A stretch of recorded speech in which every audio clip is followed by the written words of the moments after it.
Hi guys! Welcome sa ating third episode ng ating Bangkok series.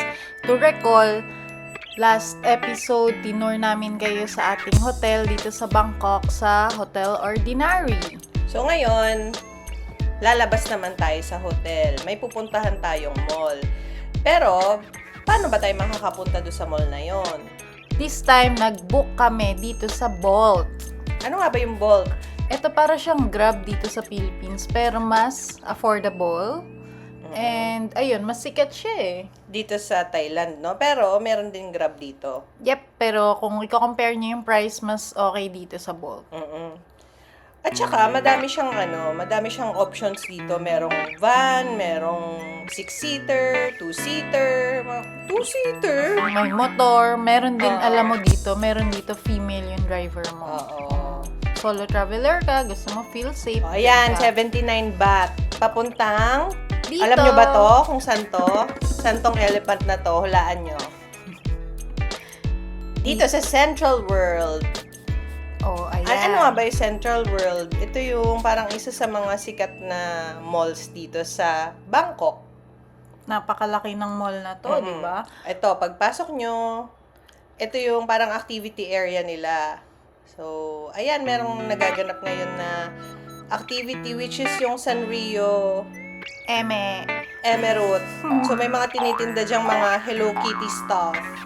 May mga mahihilig dyan sa Sanrio. You can check that out. Pero baka wala na yan ngayon or iba na. Tapos, ayan, masayang mag-picture dito sa part na to kasi Siyempre, nasa Bangkok ka, maghanap ka ng signage na Bangkok. O dito naman sa Uniqlo, may mga kakaibang happenings. Sa Uniqlo, hindi na kami pumasok kasi hindi naman siya mas mura. Mas mura pa rin sa Philippines. Either mag-Japan ka or Philippines. Oo. Oh, makakatuwa dito kasi yung escalator, ang daling makita ng lahat. Parang gitnang-gitna. Pero nabilang mo ba kung ilang floors to? Hindi, kasi sobrang saya ko eh, kung ano-ano nakikita Parang ko. 6 floors siya. Tapos, nandito lang kami sa isang wing. Guys, sobrang laki ng mall na to. Kulang yung isang araw para i-explore. At para ba tong dalawang mega mall or what? Hindi nga eh. Para siyang MOA. Hindi Ganon. lang halata, no? Kasi ang Oo. dami niyang wing.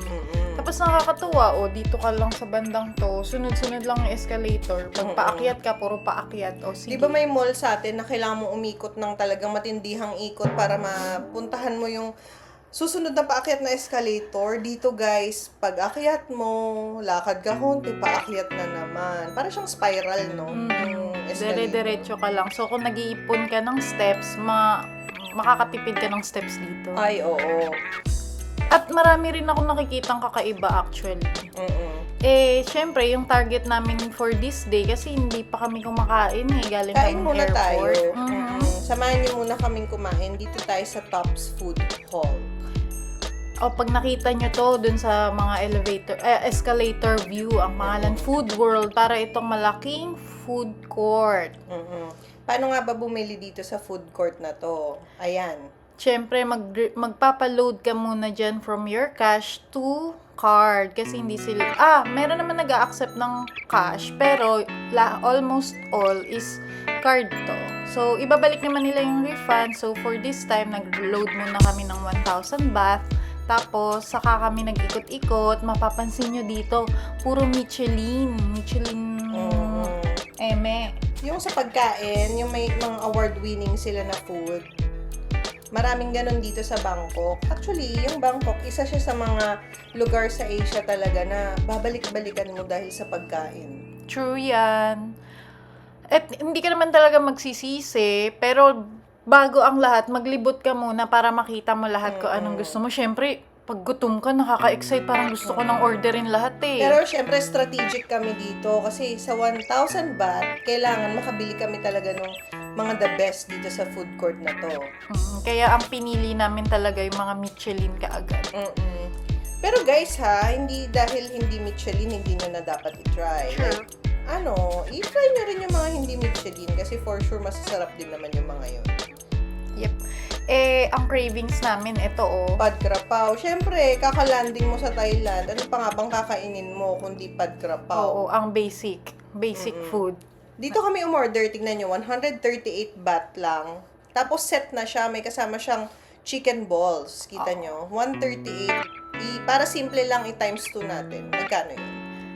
276. Oh, yan. Ganun lang siya in peso. Pagka-order nyo, saka lang nila lulutuin. So, alam mo na fresh yung pagkaluto ng food mo. Tsaka, ang gusto ko dito, malinis. Malinis sila dito. Talaga nakahanda na yung mga sangkap, tapos nilalagay-lagay na lang nila. Nauhaw naman tayo. So, dito tayo, yung Sa sikat-sikat. so. Oo. Total, ang dami nating sinasabing so. Uminom na rin tayo ng so. At napakaraming choices, guys. Tignan nyo na lang from matcha to coffee to fruit smoothies. Ayan, so hulaan nyo. Ano order namin? Siyempre, hindi na nila huhulaan. Sasabihin ko na. Ang order namin is matcha na may coconut juice. Para rin meron tayong snack. Kasi para bagang hindi tayo kakain, mag-snack tayo ng basic mango sticky rice. Na 130 baht. Ang dami niyan, guys. Parang dalawang mangga yan. Oo, feeling ko pang dalawa talaga kasi dalawa na agad sakto yung yan. binigay. Ayan na, kinuha ko na kasi tumunog-tunog na yung yung tutut, sabi ko ganon. Kinuha ko na. Ito Ayan na naman yung yung pad krapaw. aming pasimpleng pad krapaw. Hati lang kami dyan, guys. Kasi para mas marami kaming ma-order, matikman. So, tigi-isa lang muna. Ito naman yung chicken ball. Oo. Alam mo, hindi ako nag-expect sa chicken balls na ito. Pero, tikman natin, ha? Nung kinain namin, ang sarap niya. Oo, actually. Hindi ako makain ng maballs-balls na Pero ayan, masarap yan. Pero sobrang anghang nung sausawan, ha? Ito naman, yung pad krapaw. Nilagyan ko yan onti ng sili. Sili, tsaka parang may ginawa kang suka dyan. Pero as is, Masarap. maalat, Oo. masarap, maanghang. Bagay sa kanin, mapapakanin talaga kayo. Hindi mo siya makakain ng walang kanin kasi parang kailangan niya ng pangbalanse. Ang sarap, guys. Oo. Ang maganda dito, kapag nasa bakasyon naman daw, ang mga tao, calories don't count. So, subo lang ng subo. Oo, no? tsaka hati naman tayo dito. Oo nga, sa So, bagay. hindi lahat sa akin mapupunta yung calories. Yung iba rin sa'yo. Hati tayo. Oo. Kain tayo, guys. Ang sarap nito. Sobrang anghang lang din. Buti na lang. Meron tayong panulak. Dito first time ko makatikim ng coco matcha. Hindi naman nag-fail. Ay, naubos. Naubos. Oo. Naubos ng Ilang dalawang segundo lang taxpayer. yun. Oo. Ay, may isa pa, Syempre. Oo, Yan kanino lang yan. Oo na. Tikman na natin to. Tikman na So, natin. after natin kumain ng mga maaanghang na pagkain, dito naman tayo sa medyo kalmadong dessert. Akala mo ganyan lang, kalmado. Pero, actually, masarap siya. Ang sarap. Ang tamis ng mangga. Tapos, hindi lang yung mangga, yung masarap. I mean, yung rice mismo. Oo, hindi ko maintindihan bakit to dessert kung kanin ito. Nagulat ako kasi hindi ko in-expect na, oo. Kasi parang ang tagal ko nang hindi nag-mango sticky rice. Tapos iba rin naman yung gawa dito. Dito, nakakatuwa para bagang buhaghag yung sticky rice. At saka yung sticky rice dito, pwede mo siyang kainin na siya lang. Yung ang sarap-sarap niya na parang heaven. Yes. Try nyo din to ha, 130 baht lang. Pwede na kayong dalawa. Pero kung gustong-gusto nyo talaga, sige, bili pa kayo. Pero ang advice nga namin is, Maghati. isa-isa lang, hati-hati lang kayo. Para mas marami kayong matikman. Edi naglibot-libot na rin kami. Sa Muji, nag-Muji kami. Guys, itong Muji nga pala na to, ito yung pinakamalaking branch dito sa Southeast Asia. Pero dahil sa sobrang laki niya, minarapat na namin gumawa ng separate vlog. So, abangan nyo ang aming fourth upload, which is focused on ano bang mabibili nyo. Lalo na dito sa Muji, only in Thailand yung mga products. So, hindi na namin pinalagpas. At, abangan nyo yan sa next vlog. ipakita Guys, rin namin parang sa inyo. nauuhaw ako. Nauuhaw ka ulit? Oo, Bagay. magkape muna tayo. Tara. Alam mo, ito, dito lang sa Thailand, wala nito sa Philippines. Ralph's Coffee. Kaya nung dinala mo ko dito, tara. Itong Ralph's Coffee, kay Ralph Lauren siya. Kilala nyo ba siya? Yung nagtitinda na medyo mamahaling mga Akala ko yung damit. senator. Ralph Ricto yun. Oh, I-try natin to. Alam mo, itong coffee shop na to, dahil mahal ang mga tinda-tinda ni Ralph Lauren, mahal din siya. syempre. Ayan, yung menu. I-times 2 nyo lang para mas madali. Mm. Hindi nyo na kailangang i-overcomplicate ang ano yun? Pag-convert. Times 2 nyo lang. Ito gusto ko, may free na postcard. Pwede natin yan iuwi sa Pilipinas, i-display. Mhm. So, nag-order kami ng ice mocha, sea salt honey latte, and key lime and honey cake. So, ang total namin is 745. Times 2 mo yon. Nasa 1.5 siguro. Oo, Ganun, yun. 1.5. Guys, dalawang kape tsaka isang cake, 1.5. Hindi makatarungan yun para sa akin, ha? Pero dahil nasa bakasyon naman tayo, sige na lang din. I-try na lang natin. Total, dito lang naman din natin matatry ito, eh. Sige na. Wala naman sa Pinas. At saka guys, bakit ba kayo nagtatrabaho?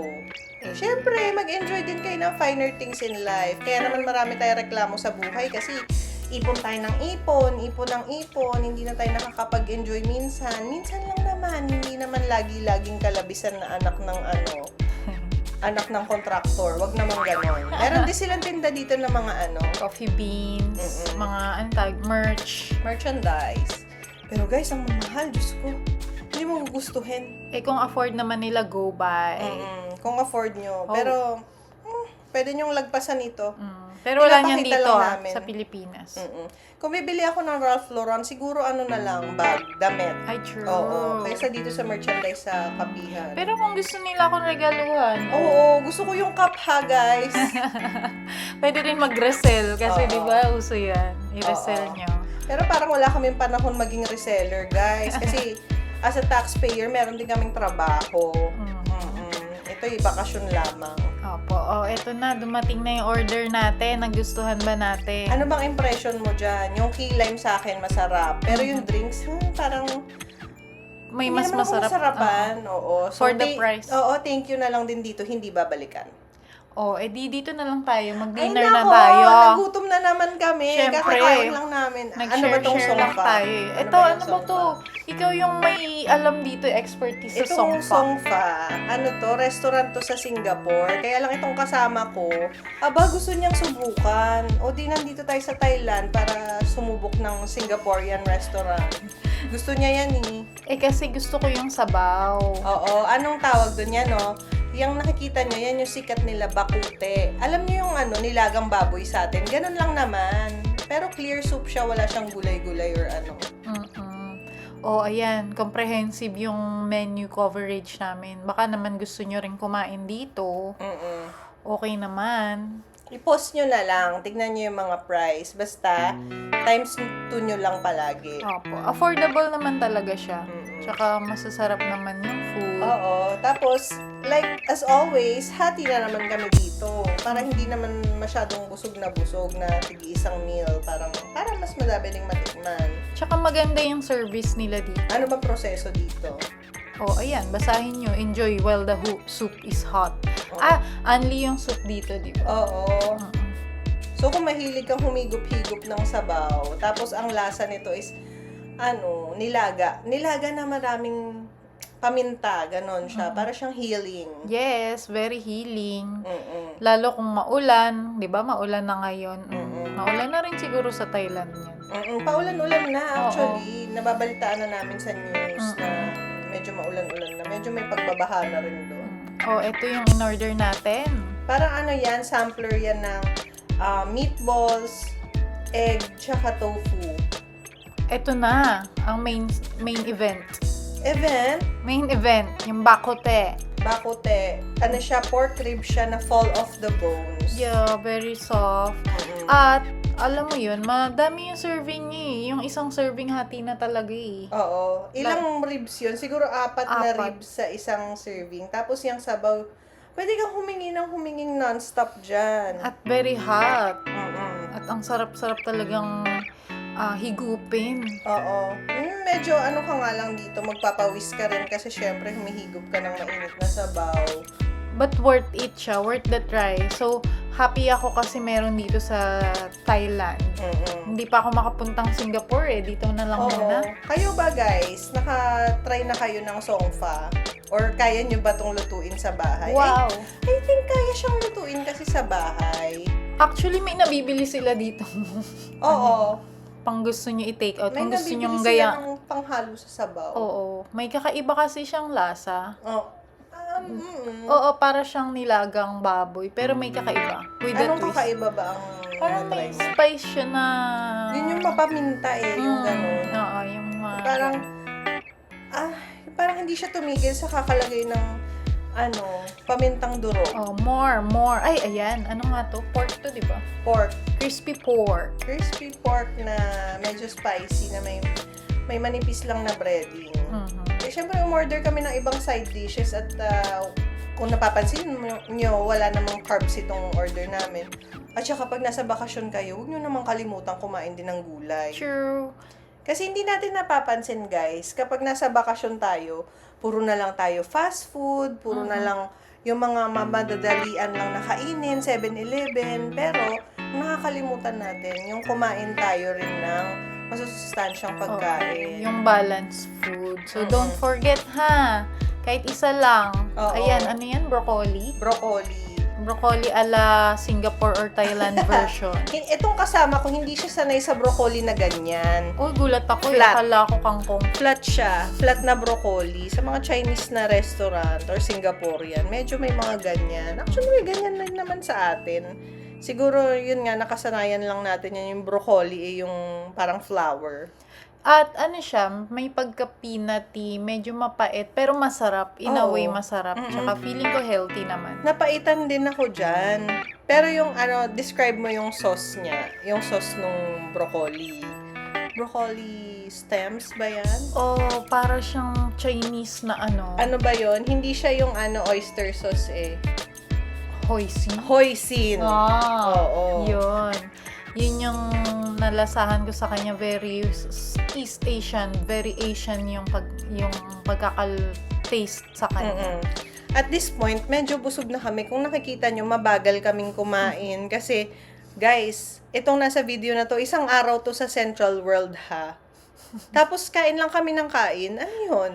Kasi yun naman yung masarap talaga sa Thailand. Lalo kung nakailang beses ka, nakakain ka na lang. Yun ang, yung pagkain, yung babalik-balikan natin dito. Kami, hindi na kami pumunta-punta sa mga temple. Kasi, nakapunta na kami doon. So, i-enjoy na lang namin itong mga hindi usually na i-enjoy ng mga turista. Which is yung slow lang na travel na katulad na ganito. Na punta ka lang sa mall, enjoy ka lang ng food. Sa mga bagets dyan, syempre okay lang. Oo, sa umpisa, ganyan kayo. Kung anong mga gusto nyo, ilang bansa. Ilang city, ilang lugar dyan sa isang country. Bili kayo ng mga tour, mag-join kayo sa mga tour, gising kayo ng sobrang aga, balik kayo ng gabi dahil sa tour. But at some point, syempre, dadating din kayo dyan sa slow vacations na, mag-walk tayo dito, try natin itong kainan na to. Kumbaga yung vacation na walang itinerary. Oo, walang pagmamadali. Yung at your own pace. Kasi nga, minsan din nakakalimutan natin what is the essence of a vacation. True. Kasi ang essence ng vacation is for you to slow down. Dati akala ko, ito yung gusto kong problema, yung nagmamadali, yung na-stress ka sa pupuntahan, anong itinerary natin. Pero ngayon, parang ito na yung gusto ko na upo lang tayo. Pwede naman pala na saan mo gustong pumunta. Yung mga ganun lang. Oo, within the same day, di ba? Medyo adventurous in its own way, but, parang matured adult way. Ganun. So, ayan, habang kumakain, ma-observe mo rin yung mga tao sa paligid mo. Sino ba tong mga kasama namin? May mga pamilya rin dyan. Merong mga office. Galing sa office, oo. Magkakatrabaho sila, may after office. Although, syempre, hindi namin maintindihan yung pinag-uusapan. Pero alam mong, nandito sila para din magpatanggal ng stress, kumain din ng masarap, syempre, to reward themselves of their good work at the office. True. So, makikita mo rin na may pagkakaparehas din naman yung culture natin.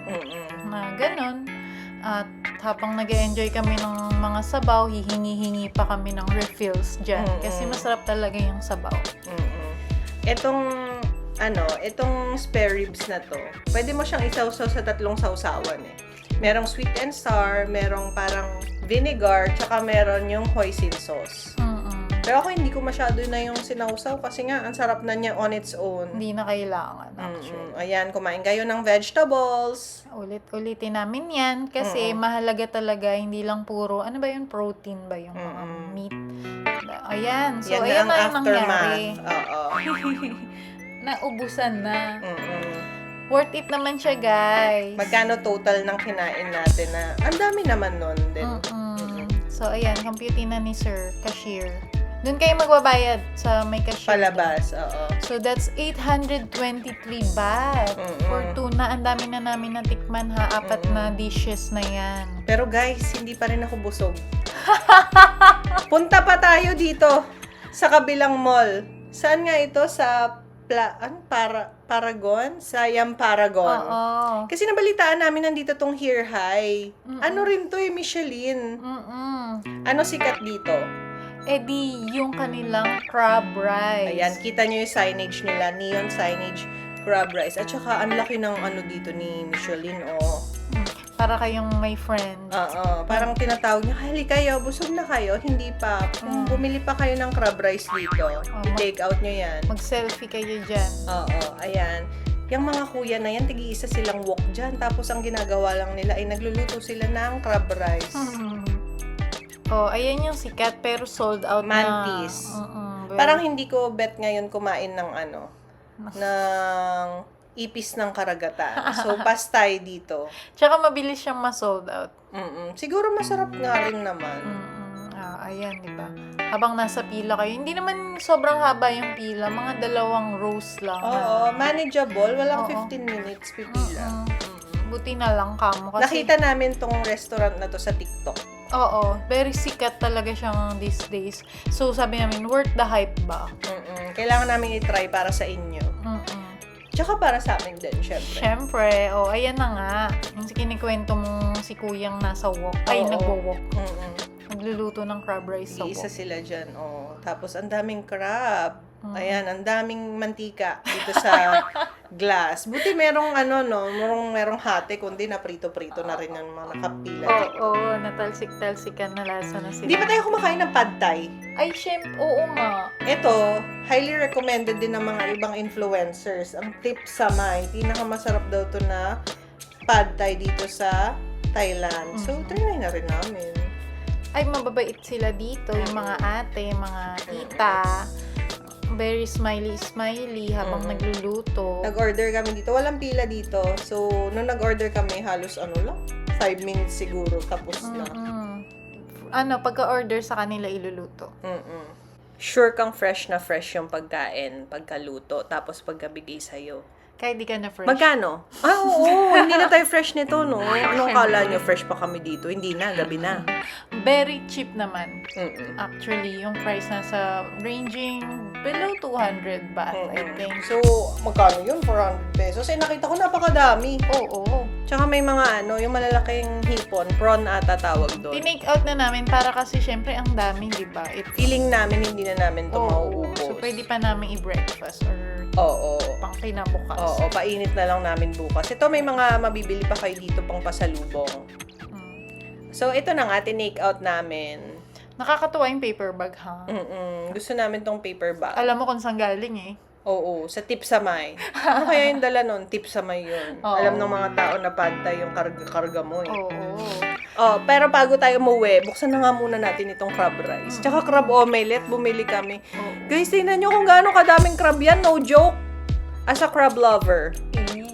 This is 100% crab meat. Yeah, at may masarap din tong mga sauces Hindi nila. siya fake crab, ha? Oo. Totoong crab yan. Ang sarap-sarap nito, guys. You should try it. Very worth it. Ito naman, tong pad thai. Dung, dung, dung, dung. Nakabalot siya sa itlog.